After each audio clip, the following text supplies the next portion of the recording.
Good morning, day, or evening, all, and welcome to a special webinar, Introduction to the Path of Liberation, with Tergar guides Myoshin, Kelley, and Tim Olmsted. My name is Alexandria.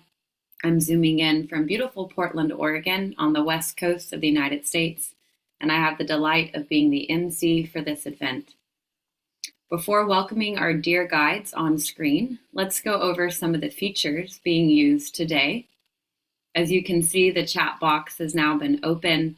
It's lovely. Please feel free to drop in a comment to say hello to your fellow participants and to share where you're from. It's, as usual, a real international gathering. I see the Canary Islands, Portugal, France, people tuning in from China, Mexico, and I'm sure many other places as well. Russian, wonderful. The chat box will be open during the start and the end of the webinar and closed during the middle as to not distract from what is being shared. We also want to say hi and acknowledge our friends who are watching this live broadcast on the Tergar YouTube channel. We had over 1,600 people register for the event and asked our English-speaking friends to join us over YouTube to allow space for those who need translation. So welcome all. On that note, let's do a language poll on Zoom to get an idea of the makeup of the virtual room. Thank you. So this is what language are you listening in? And so participating in this will help future events in Tergar and how they can better be accessed by all. I'll just give a couple more moments. Wonderful. We can end the poll. Thank you. Thank you so much. So we can see we still have a nice amount, 8% listening into English, 43 are listening into Chinese, whether that's Mandarin or Cantonese. Russian, we have 15%, 11% Spanish, 15% French, 3% German, and 5% Portuguese. So wonderful. Thank you all so much for participating. The session will run for 90 minutes, and after about 15 or 20 minutes of speaking, Tim and Myoshin would like to hear and to respond to your questions. This is a wonderful opportunity to hear directly from them. To submit your questions related to what Tim and Myoshin are covering, please use the QR code that is being shared now. Thank you, Stella. And also, it was shared on the link or the QR code on the Zoom slide. And this link for the Q&A document is also being posted in the YouTube chat box. And for those on Zoom, please do not use the Q&A feature to submit your practice or teaching related questions. Please only use the Zoom Q&A feature to submit technical questions such as having problems hearing. To submit your questions through either the link or the QR code, please feel free, thank you Kezia for posting that. Please feel free to use your own language and our wonderful behind the scenes team will translate it for you. For those on Zoom, you can always access the Q&A link through the Resources tab found at the bottom of your screen. Here you can also find other wonderful links such as how to find a practice group, donate, and beyond. And while many of you know our dear friends and Tergar guides, Myoshin and Tim, we have quite a few newer folks, so I would like to say a few words about them each. Both have been with Mingyur Rinpoche really from the very start of Tergar and have been integral and essential to the early and continued success of the development of Rinpoche's vision through Tergar and beyond. Individually, they have both been on the Buddhist path since the mid-70s and have practiced side by side with some of the greatest minds in both the Tibetan and Theravadan tradition. In particular, Myoshin has been studying and practicing with Mingyur Rinpoche since 1998, when she met Rinpoche on his very first visit to the United States. Tim also shares a unique connection with Mingyur Rinpoche via his father, meditation master Tulku Urgyen Rinpoche, with whom Tim studied with in Nepal for 12 years. Both Tim and Myoshin have dedicated the majority of their lives not only to being on the path of awakening, but in supporting others to access the precious teachings through their work and support at Tergar International. We are all fortunate to get to spend the next 90 minutes with them. A heartfelt welcome to you both. Thank you for being here with us, and thank you, Myoshin, for guiding us through a meditation to formally begin the webinar. Welcome. Thank you so much, Alexandria. And so I'm really delighted to be here, to be able to be part of this program of the Introduction to the Path of Liberation. In coming to it, it must mean that in some way meditation has really touched your life. And this will be a great opportunity for you to hear more about how you can really take a pathway that can lead you to liberation. So first, we're just going to do this short meditation. That's just to help us all arrive and be present. So finding your posture where you feel supported by the earth. Your spine is upright with a sense of ease and relaxation in your muscles.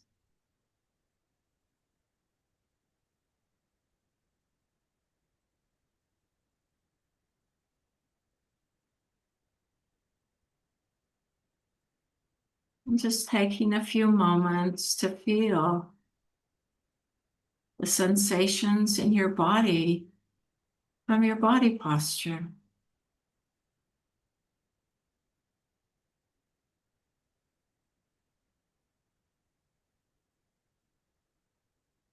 Whether there's tension, tightness,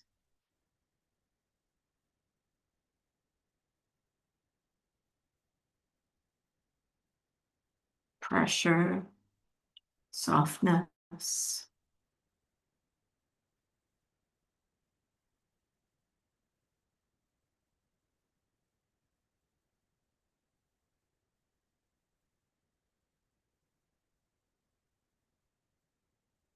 knowing the experience of sitting.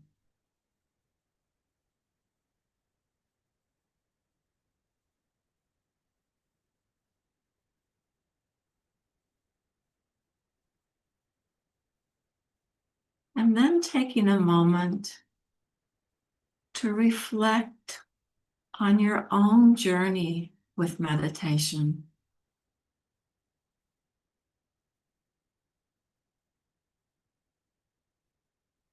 When you first heard of it, or maybe you just found yourself sitting.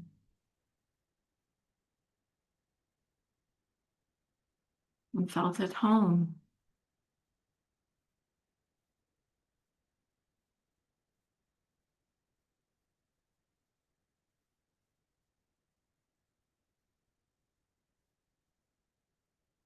And remembering something of the inspiration that has brought you here.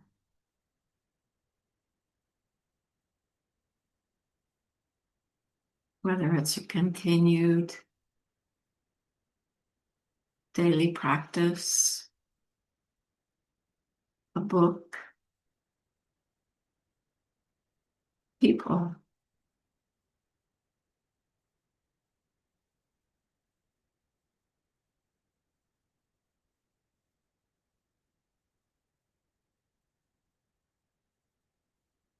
And looking to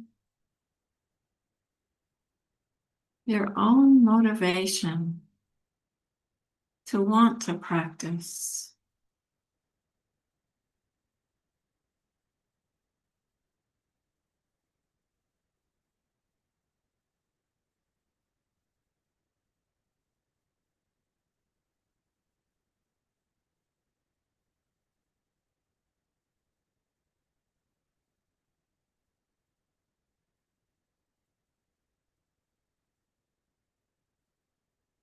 And just recognizing the place of kindness, care, compassion, out of which this arises.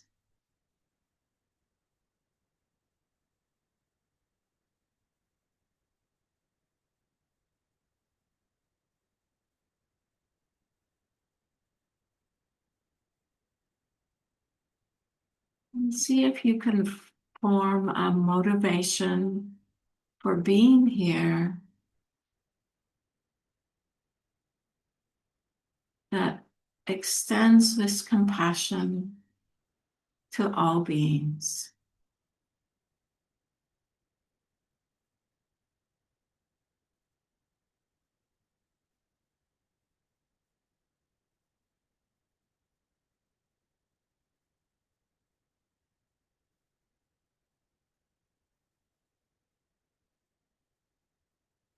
And then for a moment,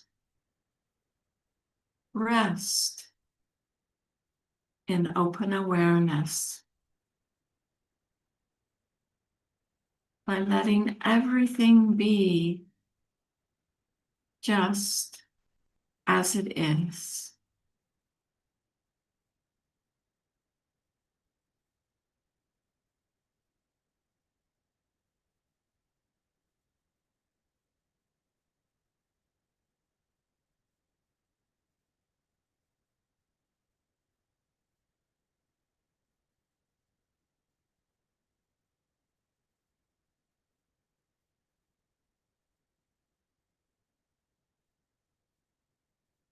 Okay.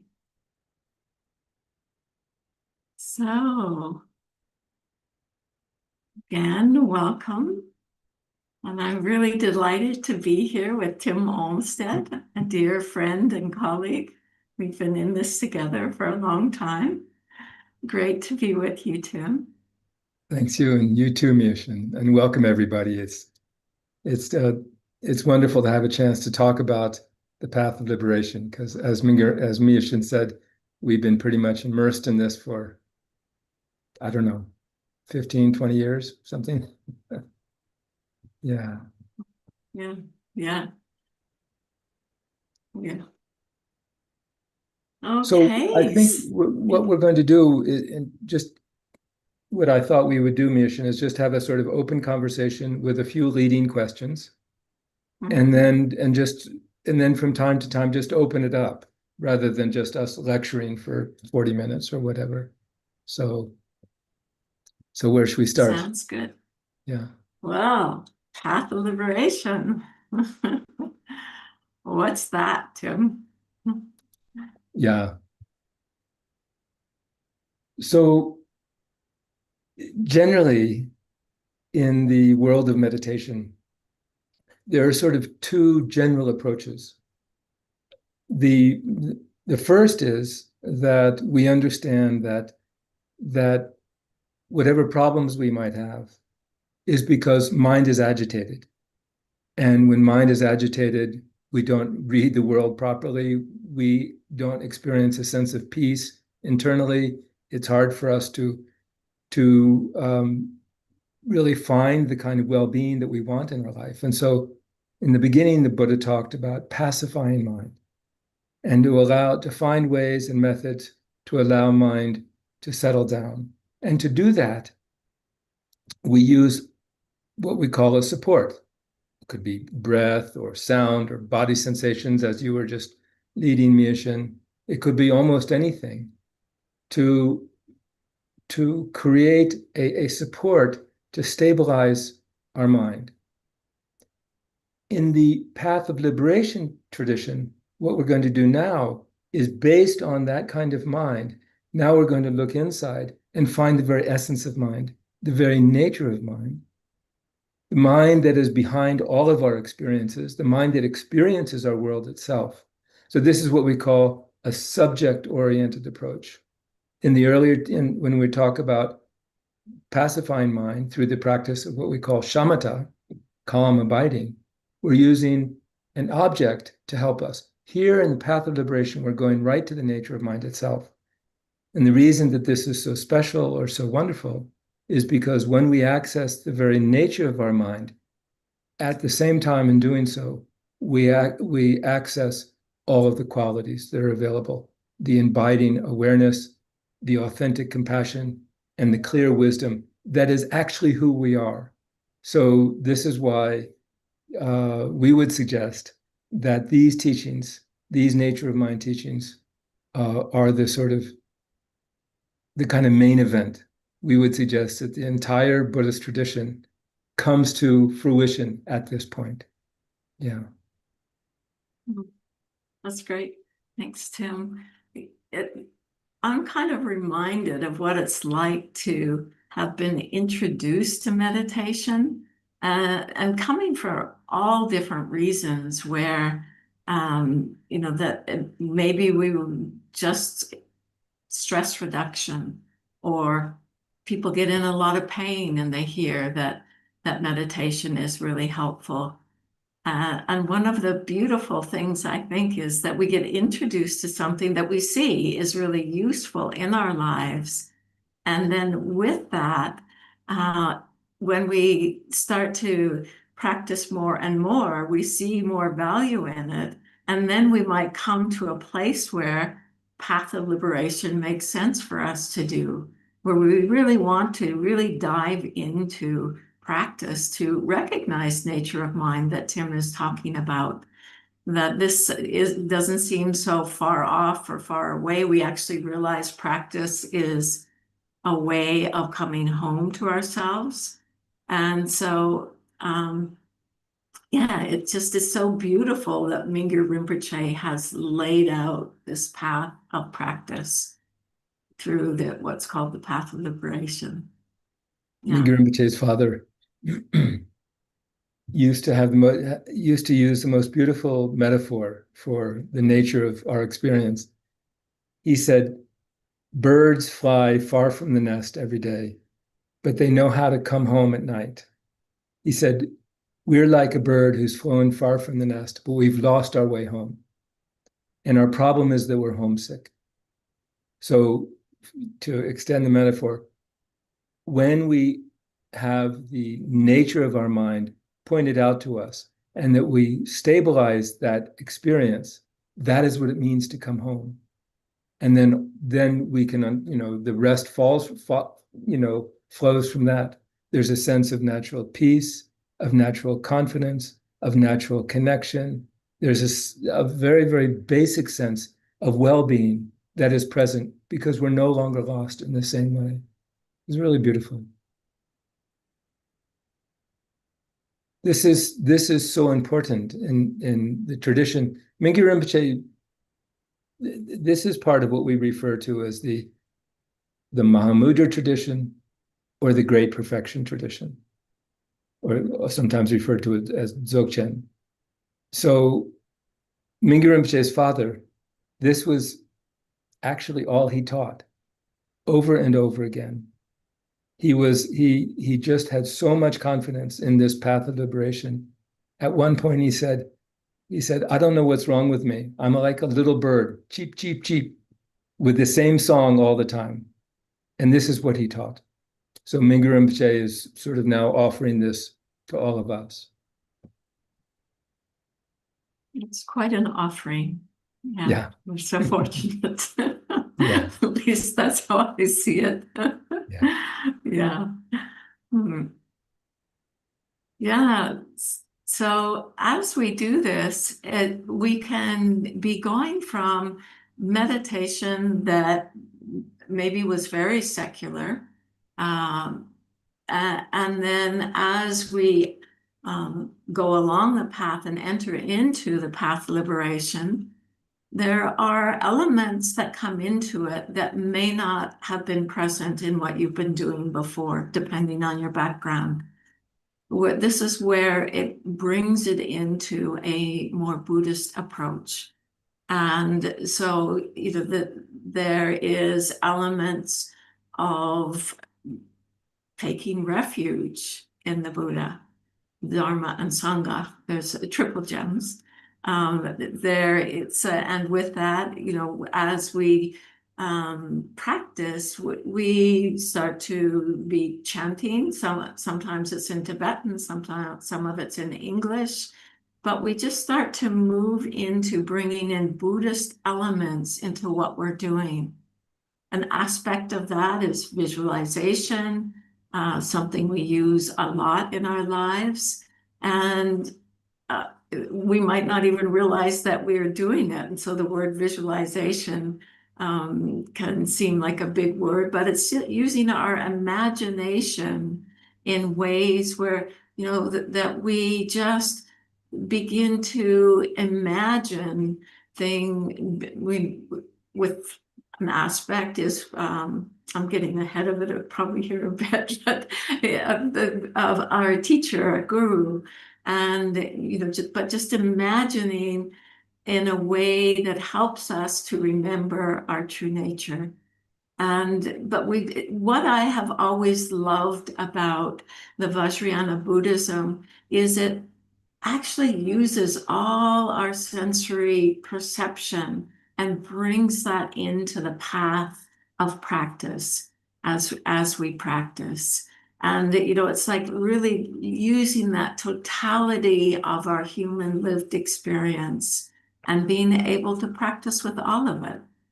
And so it can have a different feel when we start to do it.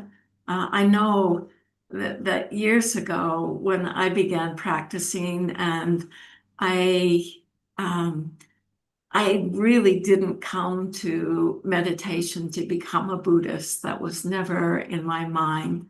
And yet what happened for me was that I started to I'd heard the Buddhists were really understood about meditation, and I wanted to know about my own mind. It was really important to me. And then in hearing that they were very good, I turned up at a Buddhist retreat. It was really challenging. I was like, whoa, a different environment.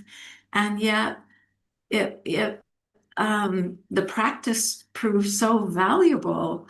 The thought that, ooh, it's Buddhist, I don't want that, dropped away because it came out of respect for seeing what was possible in doing these practices.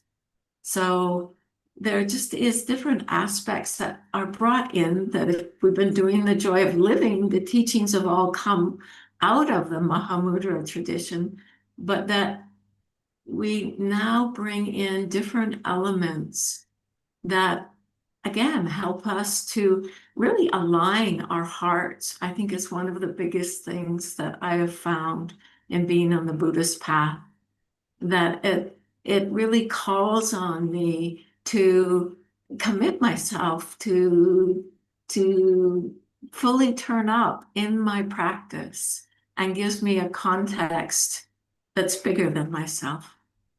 Tim, what would you say about that? About the question about the Buddhist aspect? Yeah. Actually, I think for some people, this is a big issue. I think there's less here than meets the eye. I live in a small ski town in Colorado, in the United States.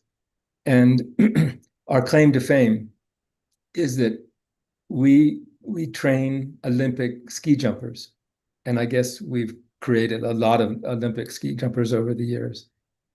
And so if a young person wants to imagine themselves that they could get a gold medal that happens once every 4 years and only 3 people in the world can do it, but they want to be a contender, they find a coach. This is just completely normal. I mean, there's no way to progress unless you find a pro, an expert in what you want to accomplish. And so here in the Buddhist tradition, we're trying to accomplish something that's somewhat more consequential than winning a gold medal. It's how to resolve our life altogether, how to be of benefit to ourselves and to the world, by extension. And so it's completely natural that we want to seek out someone who can guide us in that. So the Buddha in this case is an example of someone who, just like us, wanted to find meaning in his life, and he did it. And so we use the Buddha as an example. All endeavors, any kind of training, sports training, they have a dharma. In other words, this is the rules of the road, or this is how you get better at what you get. And all endeavors have a community around them, whether it be skiing or getting enlightened. And this is the Sangha. And more than that, in the Vajrayana tradition, we bring in the element of the teacher or the guru. And the guru is the coach. The guru is the expert who can share their expertise, who can help us along the way, who can mentor us, he can guide us, he can be an inspiration. So these are just skillful methods for us to pull off the gold medal of being alive, which is rediscovering the nature of our mind. So I think that this paradigm of Buddha, Dharma, and Sangha is true in any walk of life. This is how expertise gets passed down from one person to another, generation to another. So I think that there's less here, not only is there less here to meet the eye than meets the eye, but actually it's a beautiful paradigm. The paradigm of having a guide, someone who guides you, who teaches you, someone who is an example. We have this sort of methods for how to do it. And then we have a community of people who both have done it and are still on the path together. So, yeah. But for, if people have specific questions about this, let's later on this, as this goes, let's address them specifically. One of the things that really stood out to me is there being a path in the way that it's laid out here? That it is so easy in the world that we live in right now to jump from teacher to teacher, app to app, even, and that we can pick and choose here and there. And actually, it would be really easy to just do a practice that's really a just how I like it practice, and find a cozy corner that doesn't really help us to see clearly who we are in essence. And it would just, I have seen in my own experience how easy it is to get into a nice space and kind of think this is it. And yet, when there's a really laid out path and the way there is, it helps instruct us how to keep looking, how to keep clarifying, how to not just settle for a little cozy corner of life to curl up in, but to really be able to see through the neurosis, the confusion that is in the mind, and all of these deeply seated, habituated patterns. So there's just something so powerful about how this whole path is laid out. Actually, even just last year, I was leading a Joy of Living level 1, 2, and 3, which if you've been in the Tergar world, you know that this is often the entranceway, and it's open for everybody. It's just teachings that are universally helpful for alleviation of suffering and getting in touch with these qualities of awareness, loving kindness, compassion, and wisdom. And I hadn't done it for a long time in the form of a month long, but doing it that way, it was just so strong, that sense of a step-by-step path that brings together these threads to be able to see more clearly. And it's just, we've got Mingyur Rinpoche, who, is just an amazing teacher in making this accessible to us. And that to have somebody so trustworthy when, right now you can meditate for 5 minutes and start your own YouTube channel. But here we have a seasoned master, from a real living tradition. And to me, that's just incredible. It's interesting, as you're suggesting, and as I think most people who are on the call today know, Mingyur Rinpoche is not a normal person. He is extraordinary. And,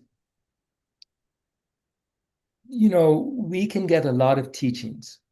We can, as you said, someone could start a YouTube and put up teaching clips, or, it's typical that also, serious meditators will go here or there and will get teachings and will teach and teach and teach. But with Mingyur Rinpoche and with the path of liberation, what we're getting here is very different than that. It's training. It's step by step, experientially based training. There's a very particular kind of lineage or way of training in the Tibetan tradition, which is teacher to student, based on experience. The teacher gives the student a little hint or a little suggestion, and then they're asked to go off and contemplate this and do the meditation practices and come back and report their experience. So it's step by step by step. And this is a whole different level of experience. And the teachings that the path of liberation are based on is a fourfold structure that we call the fourfold pointing out tradition. And again, this is a step-by-step through the entirety of the nature of mind of the Mahamudra tradition or the Zokchen tradition. So this is, we would say, this is considered to be the quintessence of the quintessence. It's the crown jewel of the Buddhist tradition, we would suggest. So this is why this path of liberation is so unusual. It's so revered in the Buddhist world. And frankly, this kind of training is offered, it's offered very seldom, because it used to be, before Zoom technology, it used to be that you would have to be with your guru for months and months at a time to go through this process. But here we have a chance to go through the process, be guided, very, very directly, and then come back and take the next level of instruction. So hence, fourfold pointing out. So this, again, to go back to the beginning, this is training. This is what makes this path of liberation so special. When Mingyur Rinpoche first started teaching in the West, he was traveling and doing more of the teaching style. And what he taught was what is essentially the path of liberation level 2. And so it was easy and it was familiar ground with me. And then some years later, he started teaching from this fourfold pointing out. And I thought, oh, it's going to be so complex. And why did he do this? And now I realize it makes it so clear and so simple and so step by step. Frankly, it's impossible to miss because it's so clear. Yeah. I wonder if we should pause now and see if there's any questions. Yes, there certainly are. We've gotten many wonderful questions. And I think just as you guys were starting and you're talking about acknowledging how this is now bringing in deeper elements of the Buddhist path, we have a couple of questions, and I'm just highlighting them for our wonderful translators. We have a couple of questions that have come in relating to refuge. One person asks, thank you both for being here. Does the path of liberation require us taking formal refuge? And if so, does Tergar offer that? And then related, the other person asks, could you please explain the importance of taking refuge? Thank you both. Great, thank you. Yes, so if we go onto the path of liberation, Mingyur Rinpoche is very generous in going to the program. Maybe you aren't sure yet if it's for you, but he allows people to go into it, to begin to get the teachings, and Refuge is a part of it. That doesn't happen until you go to an in-person Path of Liberation program, which would be Path Liberation Level 2. But you do begin to take refuge, and it's, how can I say, gives you the opportunity to really see, does this resonate with you? Is this something that you can wholeheartedly get behind? And in taking refuge, just to say for those who might not know, and I briefly mentioned in the beginning that we take refuge in the Buddha. We take refuge, the Buddha is an example of what is possible as a human being. And we take refuge in the Dharma, which is the teachings, the practice, the way. And we take refuge in the Sangha, all of the enlightened beings or people who've walked this path before us and have been able to recognize the nature of their mind. And so it's a way of reminding of ourselves of what is possible. And for me, it combines with being grateful that there is beings who have walked this path before. And that, out of that, there's a sense of humility, but also it brings alive this sense of potential for me too. And so that is offered in the programs, in the Path Liberation Level 2 program, because you do need to be in person for that. Yeah, I mean, refuge is such an interesting topic, you could say. And I think you hit it really nicely, Myoshin. In talking with Mingyur Rinpoche, the way he talks about refuge again and again is that we're accepting the Buddha as an example, as you say, of someone who has made their life meaningful, have tread the path, that we're accepting that as an example, that we're accepting the Dharma as an appropriate guide for how to pull it off. We're accepting those who have gone before, the Sangha, as our friends and our support and as our inspiration. It's really, in many ways, just formulating the perfect training environment. And so refuge is actually, it's really, really wonderful. And again, if we really want to tread the path, if we really want to discover our own nature and everything that comes along with that, it only makes sense to take on board an example of what it means to have done that, the guidance for how to do that, and companions. So refuge is both beautiful, but also completely common sense, you could say. Yeah. I think there was another part to the question too of what's the importance of taking refuge? And I think that that's a really interesting question because earlier in my life, I was maybe a non-committal person, you might say. And what I have been amazed at the power of something, both when I got married, my wedding vows, and then the power of taking refuge. It was like nothing I imagined would be that powerful. But there was this sense of really making a commitment to awakening, to following the path that helps me to live into my full potential. And that, in just the act of taking refuge, I have the sense as if you're really calling on all of the benevolent energy beings to really witness your taking refuge. And that helps to stay committed to the path when you encounter difficulties.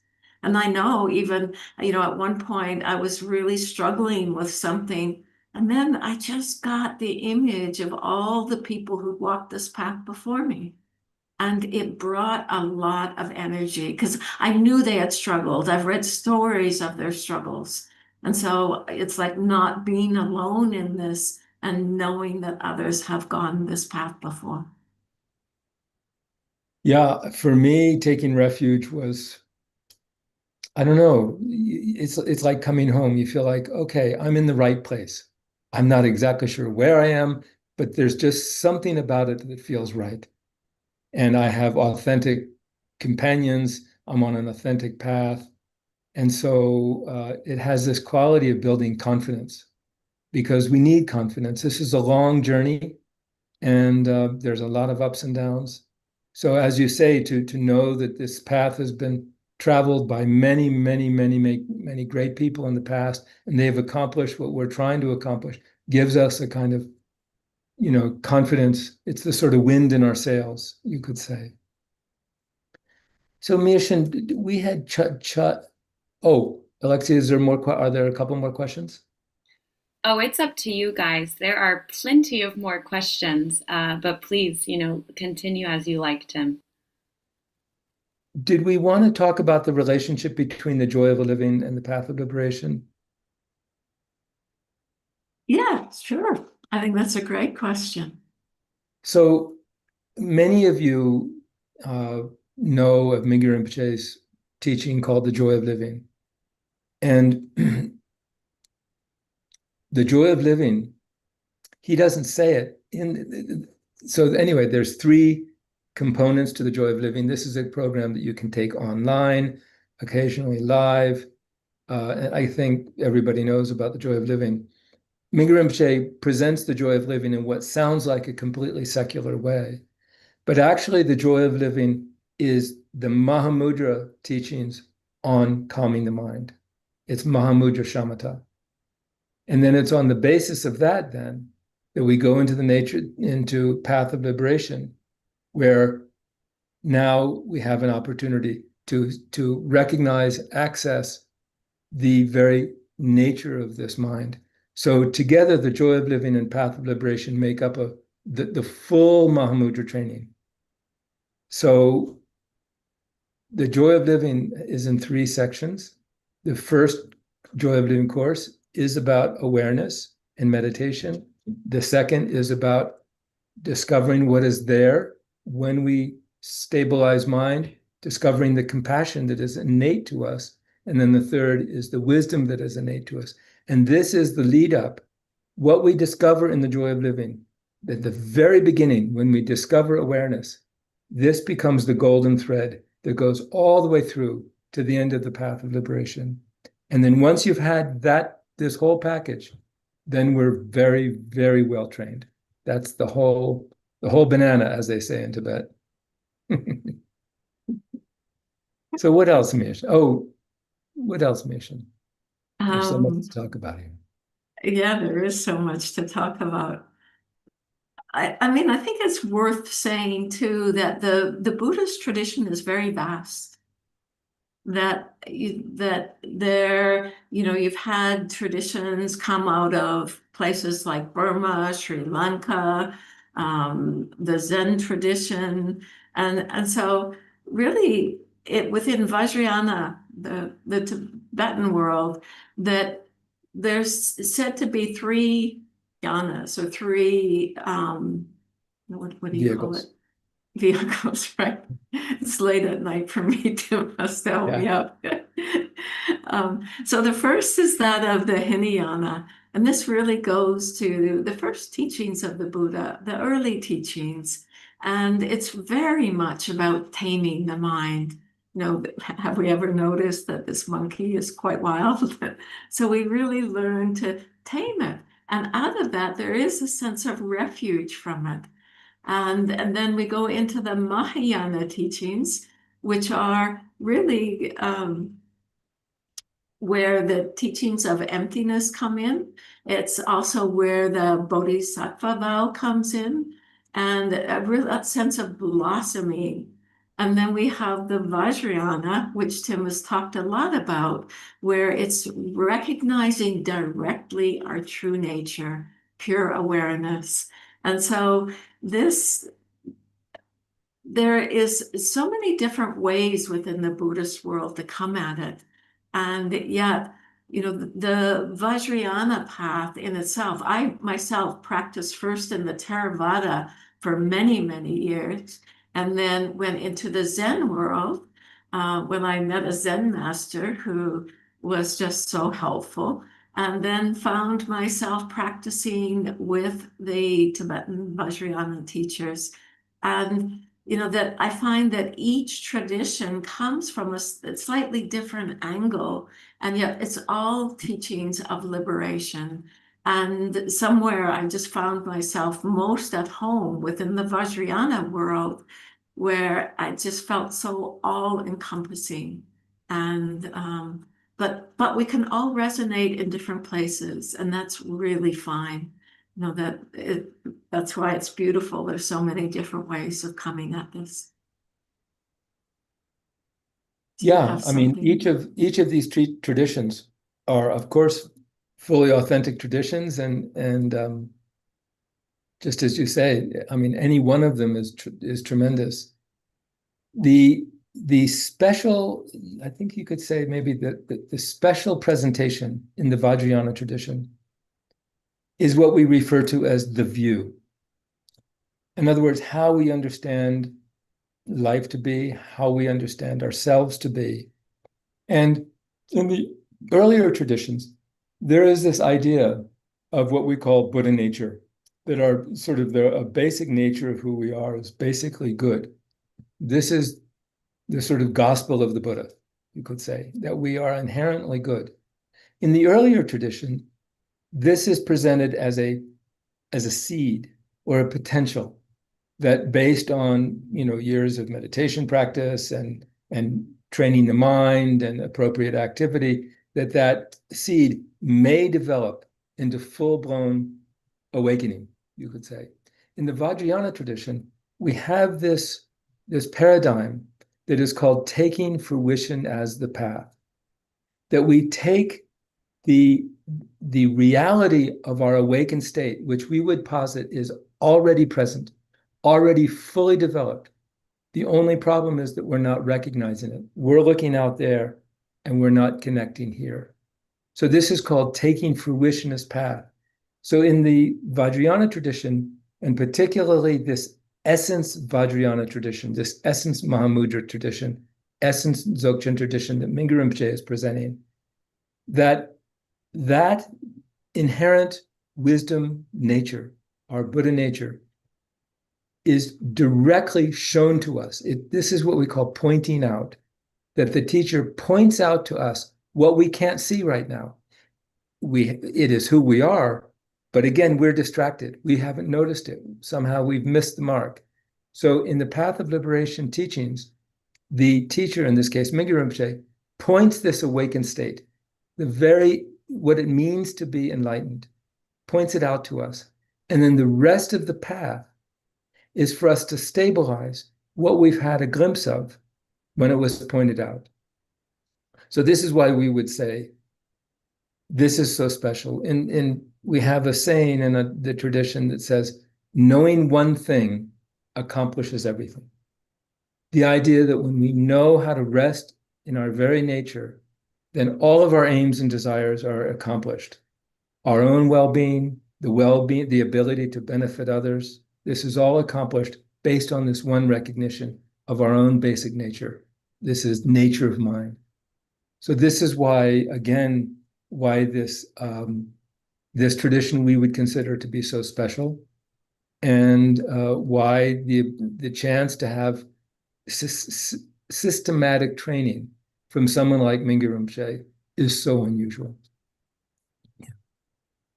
Yeah, I'd just like to add to that, because there's something so important in this around the view. And this was, to me, just incredible. It's really taking in that we are fundamentally okay already. I know that earlier in my practice, I was practicing to get better, to be better, to fix what was broken. And that what we're doing here is looking to what's already here and learning to recognize it. unstable lives, as Tim has said. And that to me is incredible. Yeah. You know, as many people know, or maybe not so much these days, these teachings up until recently were considered to be extremely secret. In fact, they were normally given from one student, one teacher to one student. Tokujin used to say that there was a silver horn that allowed the teacher to whisper into the student's ear so that nobody else would hear. This is how secret these were considered. But in these days, some of the great teachers, Mingyur Rinpoche's father, preeminent among that group, I would say, felt that now was the time to open them up. He said that these are times that are very troubled, but students now are very, very bright and that they can get it. And so he opened it up. This is what we will learn in the path of liberation. Well, let me put it this way. When I saw the path of liberation being laid out, I said to Mingyur Rinpoche, if I had known you were going to teach these in the future, I would not have had to go through all the grief of going to Nepal and living in Nepal for 12 years. Sounds exotic, but talk to my stomach. So he is offering us not only the essence of the tradition, but the very heart essence of the entire Tibetan tradition here in the path of liberation. Should we open it up to any more questions, Myoshin? Yes. Yes. Yeah. Thank you both. And just to acknowledge again, we have many, many questions coming in. So just for the audience to know, we probably won't be able to ask every question, but we're very grateful for your guys' engagement. Tim, just to start with, this person asked, could you define again concisely the fourfold path? And I believe they're talking about the fourfold pointing out. Yeah. So again, this is the fourfold pointing out. And this comes to us from a very famous text called The Ocean of Definitive Meaning, written by the ninth Karmapa, Wanchak Dorje. And,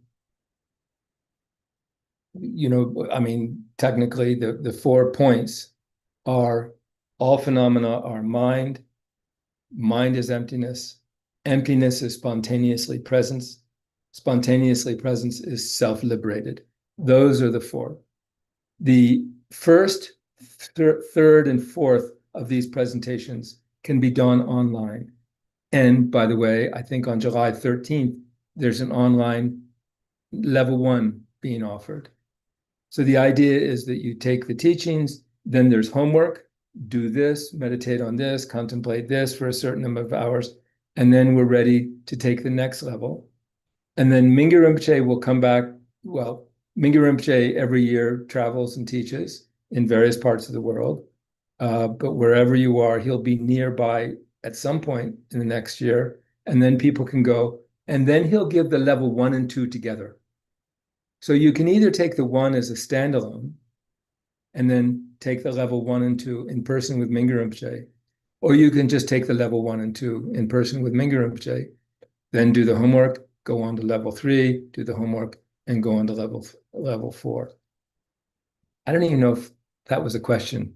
I can't even remember what the question was. I'm sorry.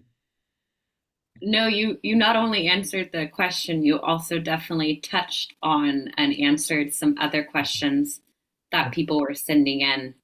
And related to what you and Myoshin have been sharing about how joy of living connects with path of liberation, we've definitely gotten a handful of questions. So I'm asking, this next question is, can you pursue the path of liberation while not being sure and having a lot of doubts?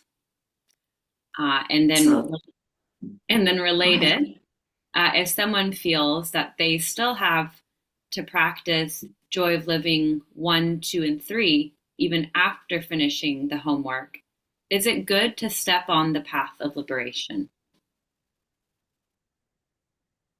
Okay, so there is requirements for going into the path of liberation, which one is having done Joy of Living 1, 2, and 3, and all the practice requirements.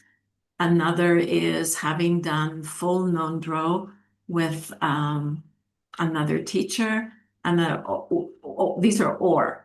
First, Joy of Living, second, or full Nondro, or having practiced in a Buddhist tradition for 5 years and done 30 days of retreat where you've done at least 6 hours of practice per day.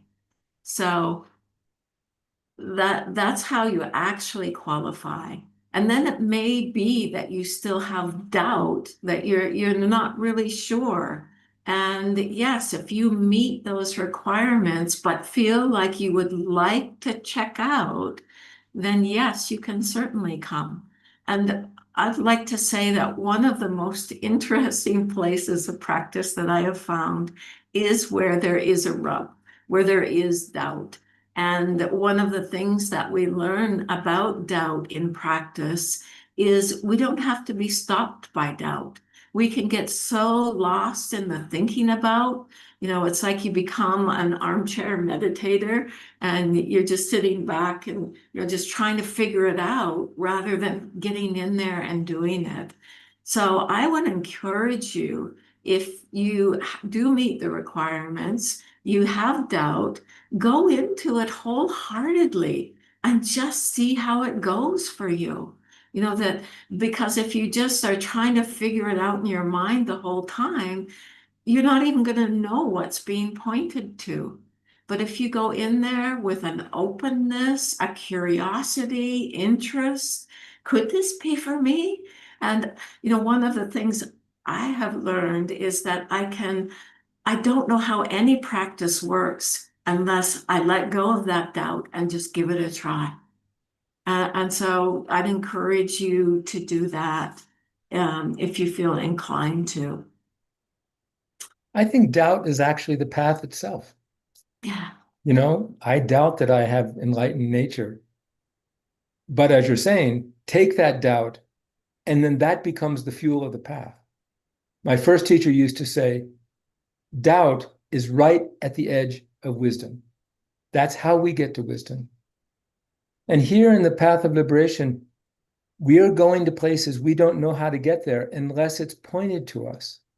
And so, of course, we're a little lost. That's why we come to the path at all. Yeah. Alexi? And then, Yeah, there go was ahead. a second part to that, I think, wasn't there? Yes, about practicing Joy of Living 1, 2, and 3, meeting the requirements and still feeling like you need to do more with that. Well, the good news is we'll practice with the Joy of Living teachings for the rest of our life. And that if we wait till we actually feel like we've mastered that, we could be missing out on things that are actually going to help us even more. And so it's still all there. You have everything you've learned. If it feels too rushed, maybe you rushed through it in some way, well, then, yeah, you don't need to be in a rush. But if in your heart you're feeling pulled to look into it as a Buddhist path, then I think you could definitely consider it.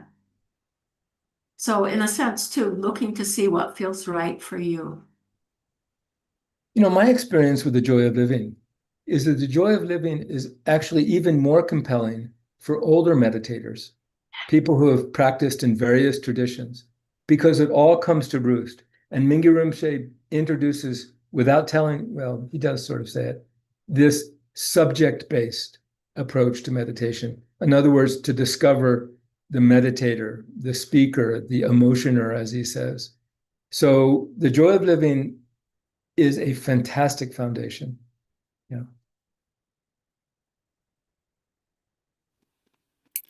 Thank you both so much.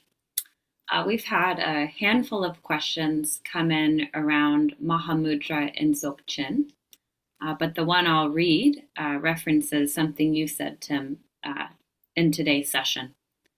This person writes, Tim just shared that the path of liberation teaches Mahamudra, but then he also said that this is sometimes called Zokchen. My understanding is that while these practices are related, they have important differences and are distinct teachings, of which Rinpoche is schooled in and can teach both. Which one does the course specifically teach? Which one do these 4 pointing outs teach? I think, exactly, the path of liberation. Sort of classically, this comes from the Mahamudra tradition, but Mingyur Rinpoche is so thoroughly sort of immersed in the Dzogchen tradition as well. There is a flavor that comes through. The methods themselves come from the Mahamudra tradition, but the flavor is a little bit more of the Great Perfection tradition. But I don't want to make a big deal of that because, at the point where we're talking about the nature of mind, the nature of mind is nature of mind. And so it doesn't really matter particularly how one gets there, if that makes sense. Yeah.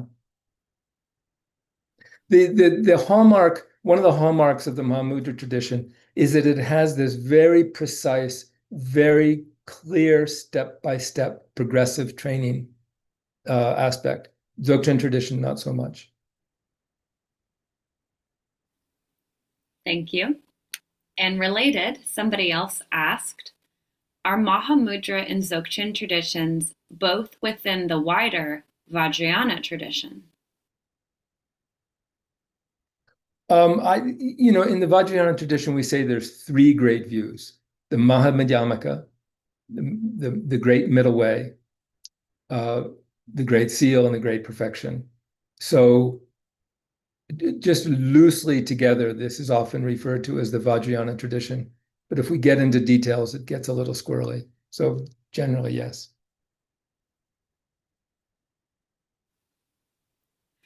Thank you. And this person, the next question asked, isn't it a precondition of having had a direct realization of emptiness before we could view the nature of our mind? So they're asking, is it a prerequisite?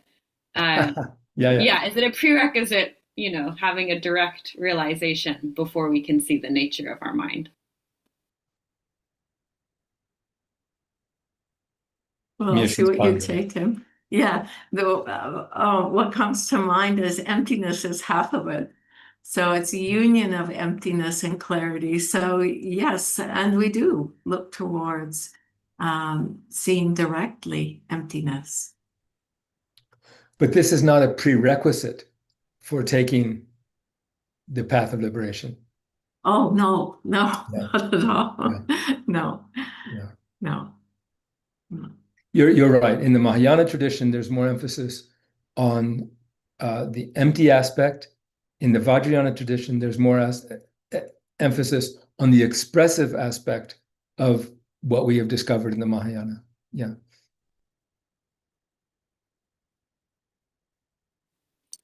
Thank you both.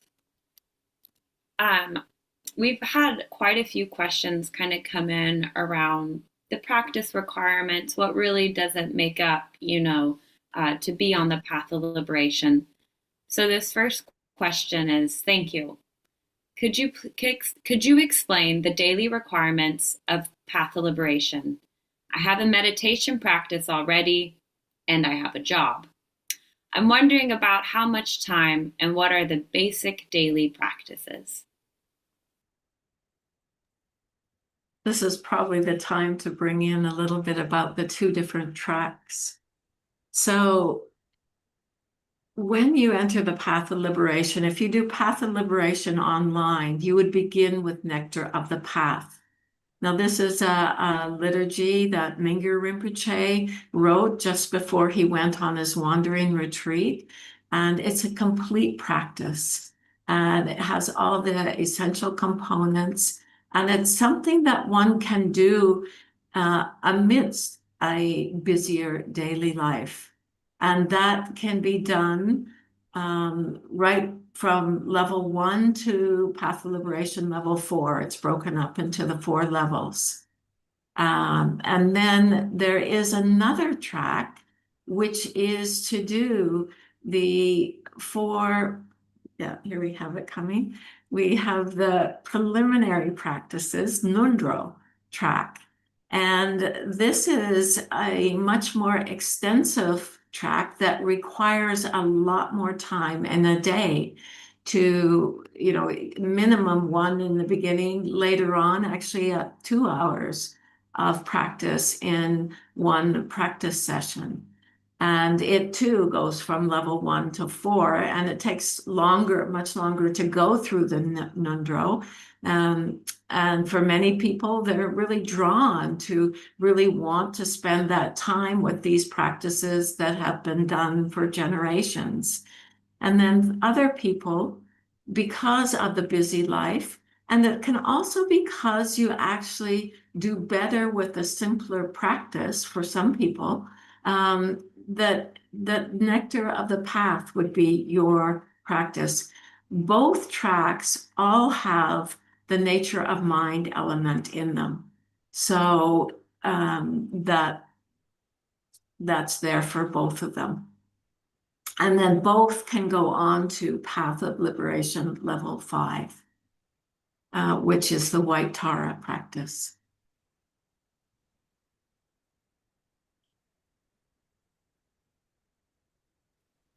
Thank you so much. I didn't know if Tim had anything No, he that's wanted great. to share. Thank you. Related to just what you guys are sharing, this person asked, you already answered kind of the commitments of people required of following the POL, but their follow-up question was, what would be the implications if someone found they couldn't keep the commitments? Well,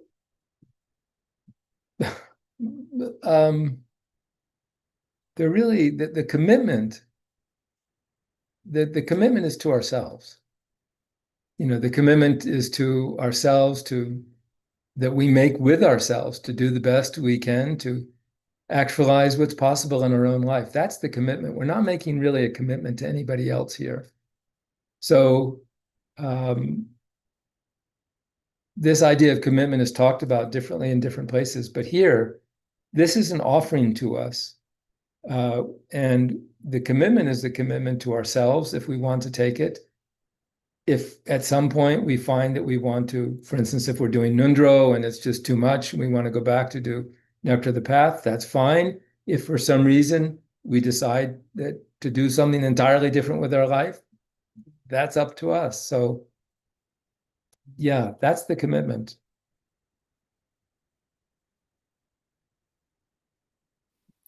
Thank you. Next question is, I'm not very good at visualizing. Will this be an impediment in following the Path of Liberation course? If it was an impediment, then I've failed miserably.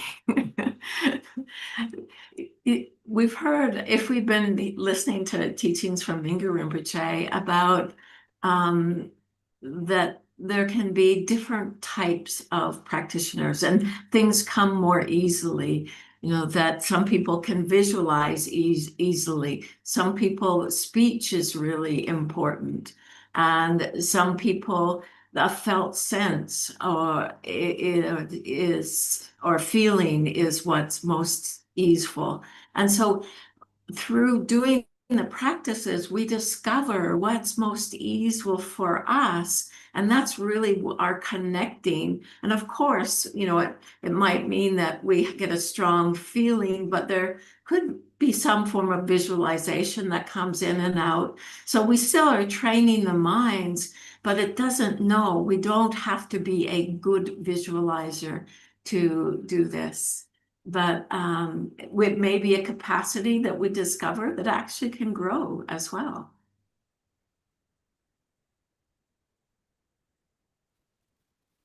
Thank you. This next question is, so in the Vipassana tradition, we do delve deeper into our true nature through analytical inquiry into the wisdom of emptiness. Is Path of Liberation on similar lines? in general, you could say there's two kinds of, so analytic meditation is what we call vipassana. And there's two kinds of vipassana. There's analytic vipassana, as the questioner, related to. This is where we're using concepts and inference to sort of work something out. In here in the path of liberation, the vipassana is resting vipassana. In other words, resting in the nature of mind that has been pointed out to us. That's the vipassana here. That's the essential insight, which is resting in the nature of mind that has been pointed out to us.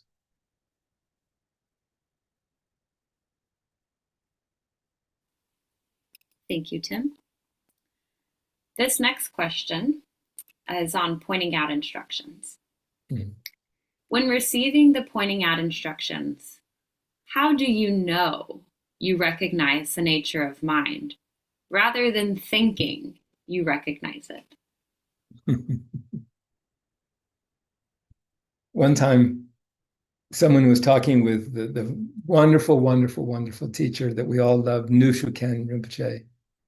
And they were asking this question. And he said, monkey doesn't have the language to know whether we've recognized or not. He said, in other words, we can't evaluate it. There's no point in trying to evaluate it. So it's like someone asking me if a glass of wine is good wine or not. I have no idea. So we can't be our own evaluator, you could say. But everybody wonders whether they got it or not. That's just, it's just monkey's business to doubt what's happened. But I think the point is that you get pointing out from a qualified teacher, you do the practices, and then slowly over time, it's not as if we develop like, oh, I'm sure I got it. It's more as if the doubt goes away and we just relax into our experience more. That's the way it goes. So I've never heard Mingyur Rinpoche ever say to somebody, you didn't get it and you should worry about it. That's not part of our tradition. I'd just like to share too with that how I feel so fortunate that I have been in so many teachings with Mingyur Rinpoche, and I never tire of getting the pointing out instruction again and again and again. This is not like you do Path of Liberation Level 1, got it, finish with that, go on, get the next. That you keep doing it, keep going back, keep listening. It's all helpful, just for the reason that Tim's talking about.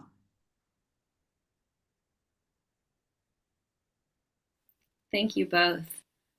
And kind of on the topic of having the teacher, this person writes, I'd love to have a teacher, Guru Rinpoche, up close and personal, but that doesn't seem to be an option. Do I need a teacher that intimately? Books, recordings are fine, but don't feel intimate. Of course, it would be great if you could live near your teacher. But having done that, I could suggest that maybe that's not the best, because we usually screw that up too. So what Mingyur Rinpoche is sharing here is the very heart of his life, of his experience, of his tradition, of his family. So it doesn't get much more intimate than that. At the end of the day, the teachings are the teacher. The guru or the spiritual friend, brings us and helps us connect with the teachings. So, of course, we say in our tradition that when someone gives you pointing out instructions, they become your guru. But you don't need to have, let me put it this way, the relationship with the guru is not a kind of cozy relationship. So the guru's job is to make you independent and to make you your own guru. So it's important to remember this. Yeah. I'm somehow reminded of when Mingyur Rinpoche started Tergar, and we all got going in our practice. And then he disappeared for 4.5 years. And I felt like the only way to connect with him was through doing the practice. And I felt like, wow, that was a really smart move. I mean, we could all be projecting on him for the rest of our lives. But what we had to do was to put the teachings into practice. Yeah. And that's his gift to us.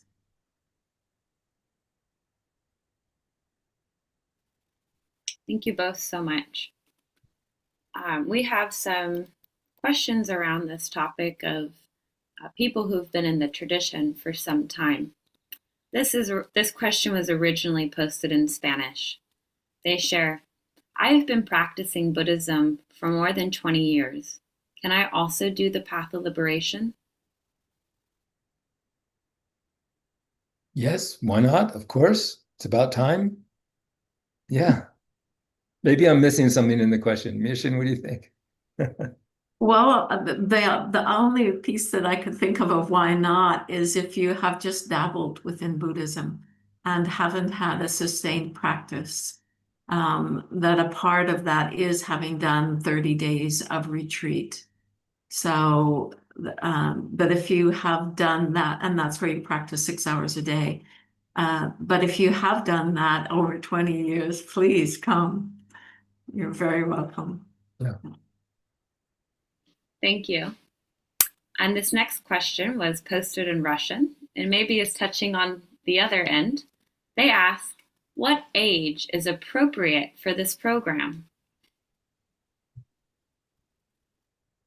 I have an interesting story about this that says so much. One time I asked Mingyur Rinpoche's father, Tolbujan, I said, Rinpoche, why are you so liberal with these teachings? Because, normally it was so secret and there's such a big thing around it. And he said, in my family tradition, we usually give pointing out at the age of around 13. And here's why.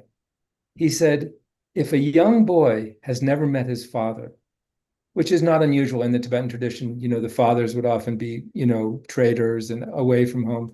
He said, if a young boy had never met his father, if he passed him on the street, he wouldn't recognize him. But if ever once he's been introduced to his father, he'll recognize him even in a crowded train station. So this was this point, which is once you've been introduced to your mind's nature, then you will begin to find it again and again and easily. So you could make the argument that when someone is young is the perfect time to receive pointing out instructions. Myoshin and I are a little older. We could make the argument that when you're old and is the perfect time. It doesn't matter. It's all excellent. Thank you. Related again to the pointing out instructions, this person just shared, direct pointing out of nature of mind and pointing out instructions are two different things, right? The direct pointing out is when the teacher shows directly the nature of mind, and the instructions are conceptual. No? I'm confused.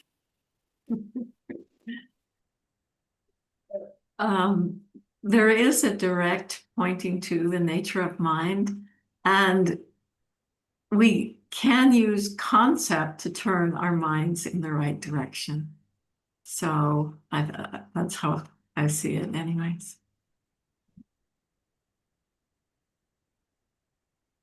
Yeah. I mean, the question was Alexia, between direct and what? Yeah, they have a confusion, I think, over the terms direct pointing out and pointing out instructions. So these are just figures of speech. So pointing out teachings, pointing out instructions, when we use it, normally means the pointing out itself. Yeah. Thank you. I'm just looking at our time, and we still have 10 minutes, But we've had a handful of questions kind of come in around what I'm calling access to the path of liberation. And so I'll read this first one. Is there any kind of online option for those who can't travel to join the POL retreats in person? I'd love to be able to do the entire path of liberation, but can't travel much anymore, and presume there are many others in similar situations. Thanks. Yeah. So this is something that does feel really important. The Path of Liberation Level 2, Mingyur Rinpoche is only giving in person as it is right now. We are working at an alternative path for people in the future, but this is just, we're looking to see what can be possible, because there is people who, for whatever reason, cannot travel.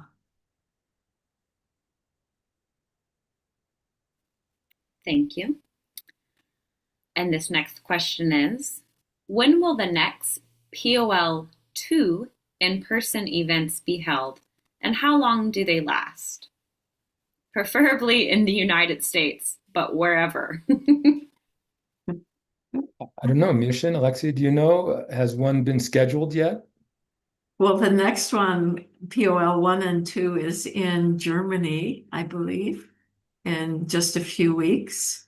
So it'll have POL level 1 online first. Well, it'll be in person too, but you can do the full program there.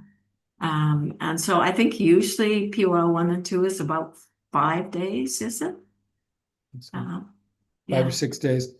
I don't know that if in the United States, Rinpoche won't come back to the States again, probably till next summer. I don't think that we've Yeah. scheduled a 1 and 2. I could be wrong. Yeah. So this is why it's great to take the level 1. I think it's July 13th, because then, you know, we have a whole year to do the homework. Thank you, Tim. And we had a couple questions. Sorry, I'm just highlighting it for our translators. We had a couple of questions just for clarity around the different levels. And this person asks or shares their confusion that everyone always says there are 4, no wait, 5 levels. What is the 5th level of the path of liberation? So the 5th level of the path of liberation has a story to it. So when Mingyur Rinpoche came out of his 4.5-year retreat, the 4 instructors, then 4 instructors, now there's 5, Myoshin, her husband Edwin, Cortland, and myself, flew to India immediately. And in Mingyur Rinpoche, in his tremendous kindness, waited to cut his hair. He was looking like a madman or a wild man or something, you know. He waited for us to get there to cut his hair. So here we are in a tiny little room, and it was comical. They couldn't get the hair cutter to work, and like it was ridiculous. So at that time, Myoshin had the audacity to ask Mingyur Rinpoche if he would write a white Tara sadhana, and he did. And so this is the path of liberation, level 5. So Myoshin will be enshrined in Buddhist history for all time. Remember that meeting with him? How could one forget? Yeah, totally comical. The whole thing was, and he was showing us this active yoga thing that he had developed. And he's like rocking and railing, and we're rocking and rolling. And it's a tiny room, and we're cracking up, and he's cracking up. This is life with Mingyur Rinpoche. Yeah. Oh, my heart. Thank you so much for whoever asked that question. And Tim, for sharing that and that story. I had no idea that that's how the White Tara text came about. Thank you. Actually, I asked him to write a practice as well, which he did, but we've never done anything with it. I'm sure we're probably generating the merit for that. I have no doubt it's going to arise. That's guys, thank you so much. I think on behalf of everyone, we hope one day there'll be a book or a documentary compiled of these early stories Yeah. They're quite inspiring. Actually, I think there is some early stories on 15 years into Tergar on YouTube. Yeah. Wonderful. Oh, Thank you. Thank you for sharing that. Wow. Well, I have a couple last questions to ask, but this first one I think is more simple. This person asks, how strict is the path of liberation in doing the practice every day? Thank you so much for this offering. We can have the intention to do it every day, and there may be days where it doesn't work, and that's fine. We just pick it up as soon as we can. And that's the path, staying as steady as we can. And we fall away, and we come back, and we come back, and we come back. Mingyur Rinpoche is so generous. He doesn't dictate these kinds of things. It's not his style. The path of liberation is an offering to us, and we do with it what we want, basically.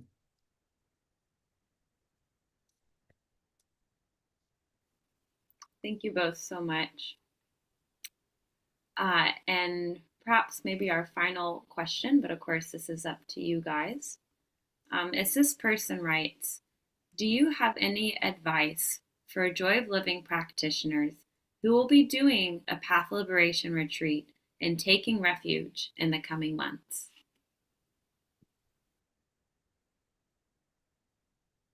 Lucky you. Yeah, that I think reading about refuge can be really helpful. It's a really meaningful thing to do. And the more we understand that, then the richer the experience is. And that also could include doubts coming up. Should I really do this? And like we've said, doubt is a really important part of the path. And so it's really, for me, with those doubts, when they arose, it's like looking at what am I trying to protect, or what am I not wanting to enter into? What's the fear that's here? And so just let it be an alive, dynamic process.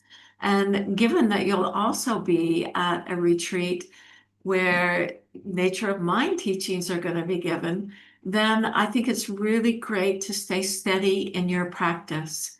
It's all of the practice that we do before we get pointing out instructions just is like tilling the soil, and it's all helpful. So revisiting the Joy of Living Level 3 teachings can be immensely helpful. So just let your practice be fully alive right now.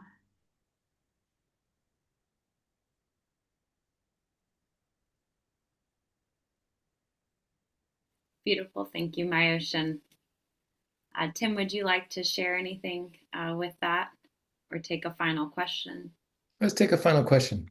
Okay, here's maybe a nice one to end on.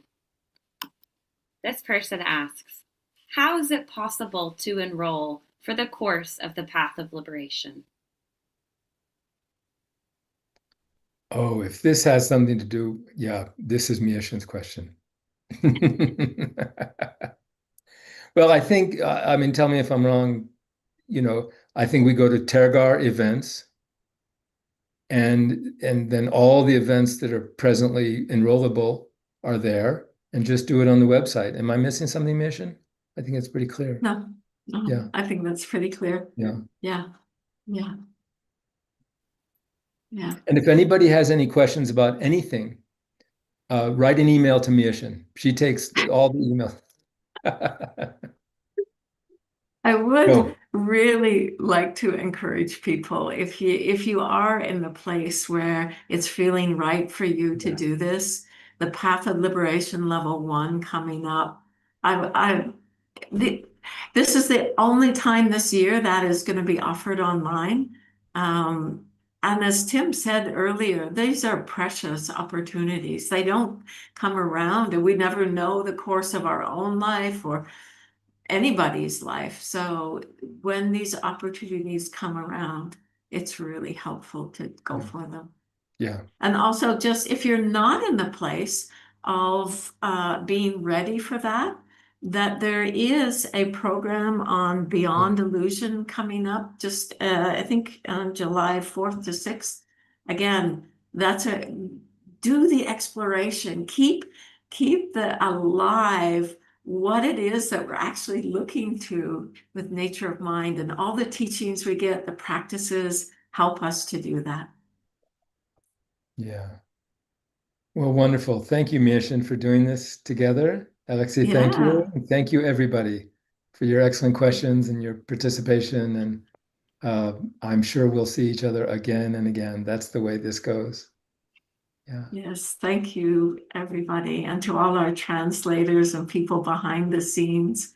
This takes so much to do. And Alexandria, what a gracious host. Thank you. Well, we'll just keep the thank yous going in a circle.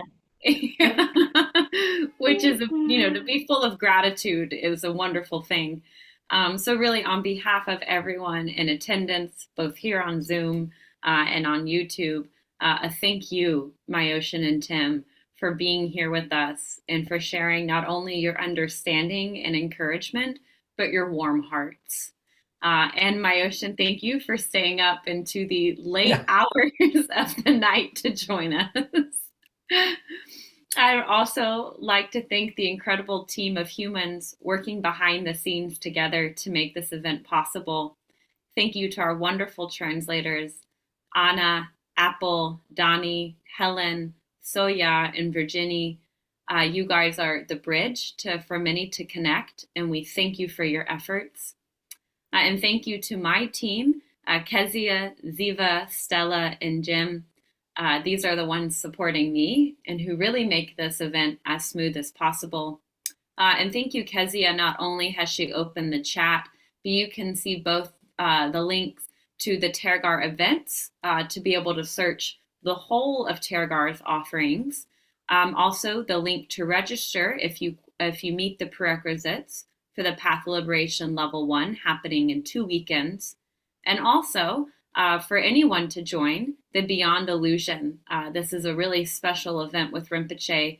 I've never received from him the teachings on the 4 seals, so I'm definitely looking forward to this.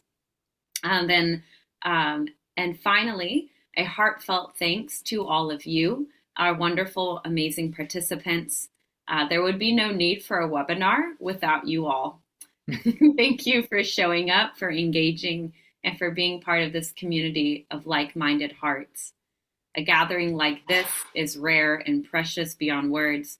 So from our end, thank you. And then Myoshin and Tim, again, thank you both so very much for taking the time to be with us today. And if you have anything you'd like to final words, I open the space up to you guys again. I'd really like to just encourage people on your path and, to keep alive the practice in whatever way you choose. But the world needs it right now. So, yeah. Yeah, I agree, Myoshin. And, sometimes with the path of liberation here being so beautifully, crafted and so easy to access, it's easy for us to think, oh, it's just like everything else.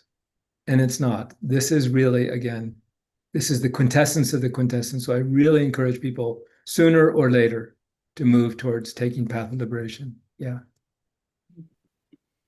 And just to add to it, that I feel like it's really well supported now, over the years, the support. And it's like you can take level 1 and then there's an online course that goes with it. So, and that didn't used to exist. I mean, there wasn't even in guidebooks in the beginning. So, and you can have interviews with the instructors. You can have interviews with the instructors, along the way as well. Yeah. Thank you, guys. Yeah, thank you both Thank you for that encouragement. Okay, thank you. And on that note, we'd like to share with everyone some slides to show the upcoming events that we've been speaking so enthusiastically about. The first one is the Path of Liberation Level 1. If you meet the prerequisites and feel ready to take the next step, we warmly invite you to join Mingyur Rinpoche on your first, or maybe like me, your fourth time receiving the Path of Liberation Level 1. And this retreat will be from July 11th to the 13th. Please note or remember, as it's been shared many times, this is the only time Rinpoche will be offering Path of Liberation Level 1 online this year. So we really encourage that if you feel connected, if you feel ready, to make the most of this rare opportunity. During this retreat, you'll receive the first of the 4 pointing out instructions of the Path of Liberation, along with the guidance on how to practice it within the framework of the Nectar of the Path, that concise and beautiful liturgy for daily practice that Rinpoche himself composed, as we heard from Myoshin and Tim. And if you're already a Path of Liberation student, this is a wonderful opportunity to reconnect, to deepen, to receive what might seem like the same teachings, but in a deeper way. Each year, Rinpoche brings new insights, guided meditations, and fresh perspectives that deepen the experience of these teachings. You can now register for this at events.tergar.org or through the direct link that's been posted both in Zoom and YouTube. We can go to the next slide, Kezia. Thank you. And this is the Beyond Illusion, which will be happening this coming weekend, July 4th through the 6th. We have this opportunity with Mingyur Rinpoche that you really won't want to miss. It will be streamed live from Berlin. So even if you're joining from across the world, you can feel like you're right there with the global community. Rinpoche will teach in depth on the 4 seals of Dharma: impermanence, suffering, emptiness, and nirvana, the heart of the Buddhist view. The Beyond Illusion retreat will also be special because we're introducing a new interactive format with more breakout rooms, journaling prompts, and shared contemplations, all designed to help you explore how the view applies in real-life situations like self-image and the inner critic, relationships, work and burnout, and more, all within the greater sense of the community. Mingyur Rinpoche will be joined in this retreat by Lama Tashi, who accompanied him during the final years of his wandering retreat in Khenpo Pema Wosar, a brilliant scholar and resident teacher at Tergar Osoling Monastery in Nepal. You'll find the link to register for the Zoom resources, and we really hope that you can join us. Thank you. Yes, and feel free to be part of the global meditation community. So you can join us, and thank you, Kezia, for posting the link on how to join a practice group or Tergar community. Thank you so much. We just want to take a moment to talk a little bit about how you can be supported in your practice, especially if you're looking to complete your meditation practice requirements to join the POL teachings. We all know that it can be really helpful to have the support of others who are on a similar journey. And if you feel like connecting with others, could help your practice, there are many meditation groups around the world, meeting in person, online, or in hybrid formats. There are also groups that meet specifically around the Path of Liberation practices. You can explore more by clicking the link in the resources in the chat or by scanning this QR code that you see now on the screen. Tergar also offers opportunities of support for those who want to start a new practice group. If you're interested in that, feel free to contact our community building team at communityteam@tergar.org for more information. And I believe, thank you, Kezia, for posting that link. Wonderful. Thank you so much. Next we have, I believe, maybe a final slide. Thank you. Yeah, so wonderful. We can see the voices from the community. Christelle from Tergar, France writes, before discovering Mingyur Rinpoche and Tergar, I didn't really understand what it meant to belong to a community. Today, I can honestly say that the Tergar community nourishes my life every day. It helps me move forward with confidence, providing support, love, compassion, and joy in a group of attentive, caring people with open minds and hearts. And wonderful, and this is our loving slide to encourage, if it's possible for you, to donate and to support, as we like to say, opening the doors to wisdom. So please feel free to scan that QR code. And also Kezia has just shared the link to how to donate. And so donating here will support the vast array of Rinpoche's projects and activities, both within Tergar International and beyond. So even if it's just $1, supporting something like this really is immeasurable. So thank you so much for even considering to make a monetary donation. Well, I believe that is all the slides. And yes, thank you all. A final thank you and gratitude to everyone, to Tim and Myoshin, to the team, and to all the participants. Thank you for being here. The recording for this wonderful event, if you'd like to review the information shared, will be made available through the event page within 72 hours after the webinar has closed. So thank you all for being here. I hope you have a wonderful rest of your morning, day, night. Myoshin, we all hope that you're already tucking yourself into bed. And with that, we say goodbye and thank you and see you next time. Thank you so much.